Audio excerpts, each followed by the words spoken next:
Well, hello, kids. Oh, it's getting late and I'm getting tired. I don't know about you. I got to yawn a little bit. Oh, is that Paul and Joel? And Ann and Hope? I think I see you all. Yeah, and there's Leah and Chloe. I see you, Eli and Lydia, Maeve and Jude. It's time for you to go to bed, I think. Casey, is that you? And Levi? Casey, are you sleeping in my bed? Harper, it's Harper. I think you can see Madeline out there. Well, before I fall asleep, maybe I ought to tell one of my bedtime stories about the lion and the mouse. Maybe you've heard this one before. There once upon a time was this huge lion with a big long mane, and he's the king of the jungle, and everyone's afraid of him because he is so big with big teeth, and he's sleeping in the sun one day when suddenly a little mouse runs across his paw. And as it does, the lion wakes up and he grabs the mouse by the tail and he's just about to eat him when the mouse says, Wait, Mr. Lion, don't eat me. Maybe someday I could help you if you help me now." "Ho, ho, ho, ho," said the lion. "How could a tiny little mouse like you ever help me? There's no way." But the lion was feeling kind that day, so he let the mouse go. And he didn't see that mouse around for weeks. And then one day the lion was walking under a tree, and boom, a big net fell over the lion. It had huge ropes on it and heavy weights all around. The lion could not get out of the net. All he could do was roar, and other animals came to look, but they couldn't do anything either. But the little mouse heard that roar, and he knew the lion was in trouble, so he came over to that lion in the net and said, "Mr. Lion, you can't get out of that net, but I can help you get out." And he went to work gnawing on the ropes with his sharp little mice teeth. And he gnawed through one rope. And then he went to work on another one. Yep. And after a while, he had gnawed through 4 or 5 ropes, and there's a big enough hole in that net so the lion, that huge, big lion, could get out. And as he got out, the little mouse said, "So, a few weeks ago, you said I was too small to do anything to help you. And here now, I, a little mouse, have been able to help and save someone as big and ferocious as you." And from that day on, that big lion and that little mouse were best of friends. The end. Well, good evening, kids. Good to see all of you. And I always have to start these stories with a yawn. Because I'm getting tired at this time of night. Are you getting tired? Do you have trouble keeping your eyes open? Or maybe even when you close your eyes, you can listen to this story. Okay? So this is a story about the little red hen. There once was a little red hen, a chicken, who found a grain of wheat.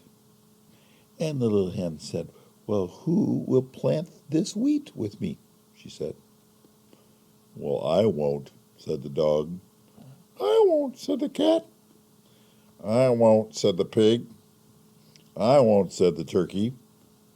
"Well, then I will," said the little red hen. Cluck, cluck, and away she went. So she planted that grain of wheat in the garden.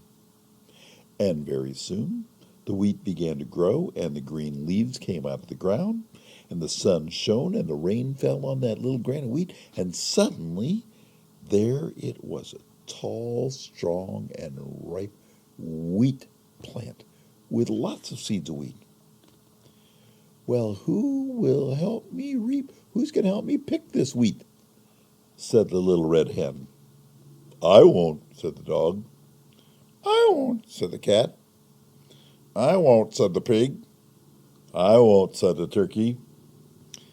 "Well, I guess I will then," said the little red hen. Cluck, cluck. And she went off and reaped that wheat.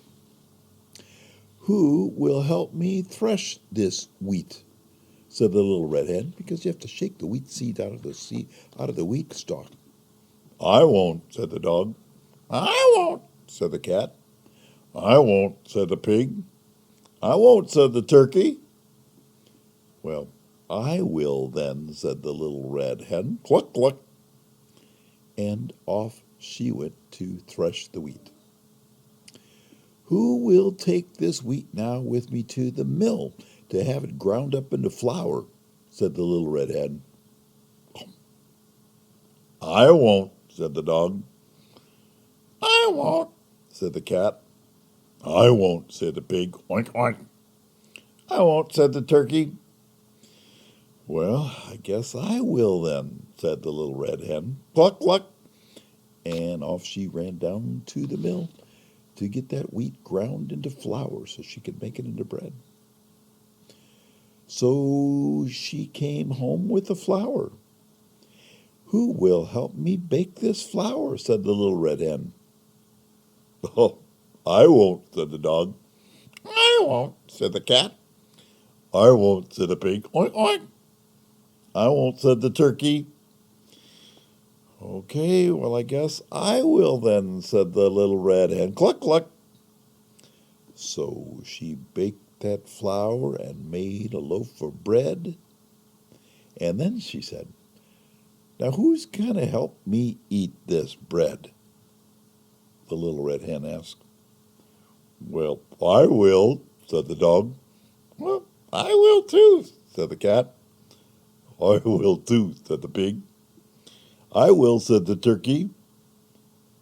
"No, I will," said the little red hen. Cluck, cluck. And she ate up the whole loaf of bread because she had done the work. The end. Well, good evening, grandkids. Hi, Harper. Good evening, Casey and Levi. Maeve and Jude. What are you doing down there in Texas? Leah and Chloe, Eli and Lydia, I see you all. Paul and Joel, you can't keep hiding under your pillows. Hi, Anna. Hi, Hope. And there's Madeline out there. Do you know what a baby costs? What does a baby cost?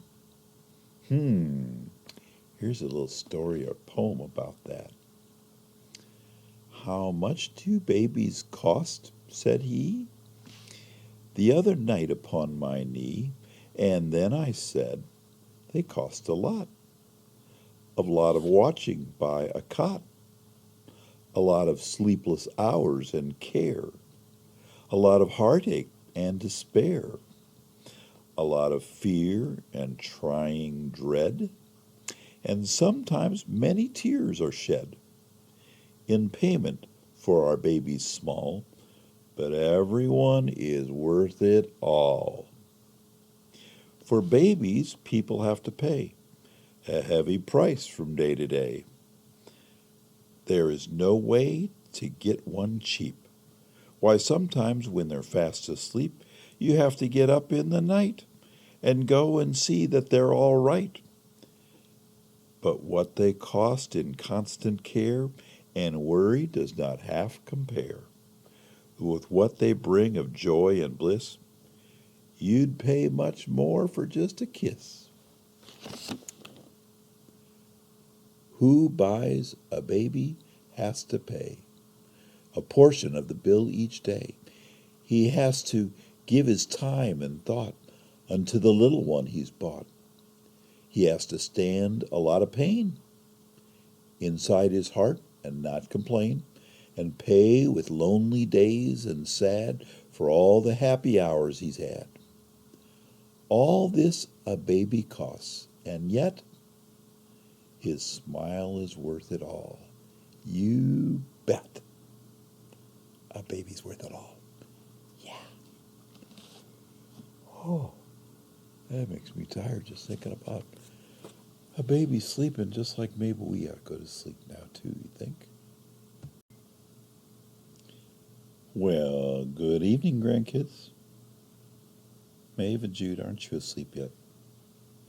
Casey, I thought you'd be asleep already. Isn't Levi asleep already? And Harper, did you see any mushrooms today?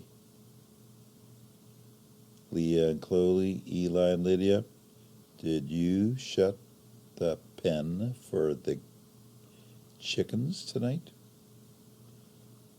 Hi, Paul and Joel, Anna and Hope. So, once upon a time, as we're thinking about going to sleep, I remember a story of a king by the name of King Canute. And long ago he ruled the country of England. And like a lot of leaders, Canute was surrounded by people who were always saying nice things about him and praising him. Every time he walked into a room, people would say things like, "Oh, king, you are so wonderful. You are the best king that have ever lived. There's never been a king as mighty as and powerful as you. Your Highness, there is nothing you cannot do. Oh, you are amazing, King Canute. Great Canute. History will remember you forever. Nothing in this world could disobey you." Well, the king was a man of sense, and he grew tired of all this foolish talk about how he was so wonderful. So one day, while he was walking by the seashore and his officers and courtiers were with him, praising him as usual, Canute decided to teach them all a lesson right then and there, right by the seashore, right while he's walking on the beach in the sand. "So, you say I'm the greatest man of all, the greatest king in the world," he said. "Oh, king, yes, there's never been anyone as great as you. You are the best. You are the most marvelous king that has ever lived. That's for certain. That's for sure. And you say everything obeys me? Oh, yes, King Canute. Everything, everyone, all of creation obeys you. Absolutely." "Well, I see," said King Canute. "The world bows before me. In that case, bring me my throne and take it down to the water." "At once, your majesty." They scrambled to carry his heavy throne down to the water, and they put it right in front of the waves. "Bring it a little closer," he said. And now the water was at the bottom of the legs of the chair. "Yes, put it right here at the water's edge," he said, and King Canute sat down. And as he did so, the water was just touching the bottom of his shoes. And he sat down, and the water started rising. The tide started coming in, as it does twice every day along the beach.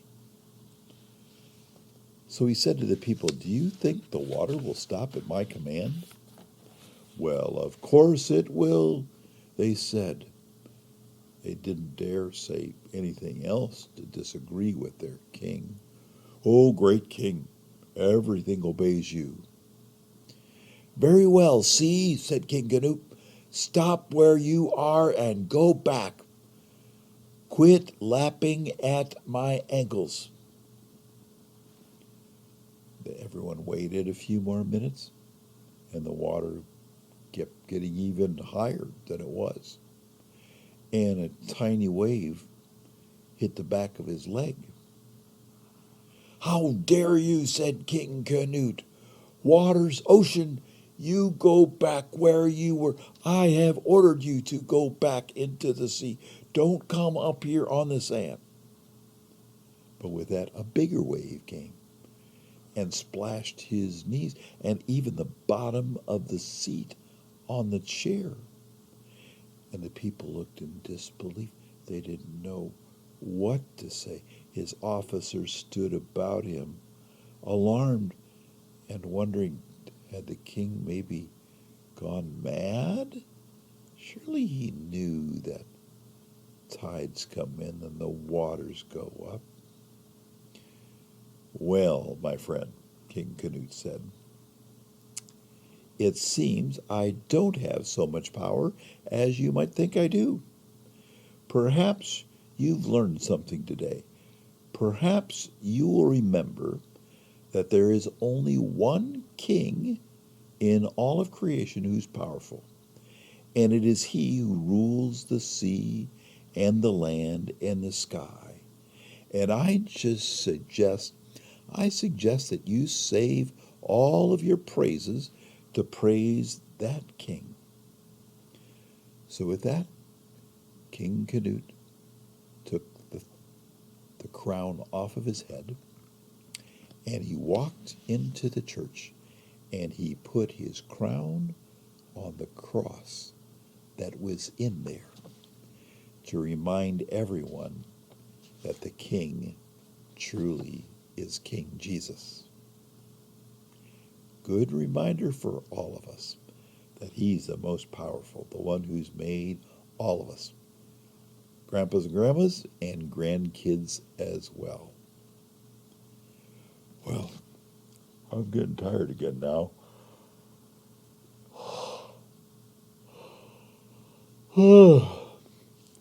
Good night.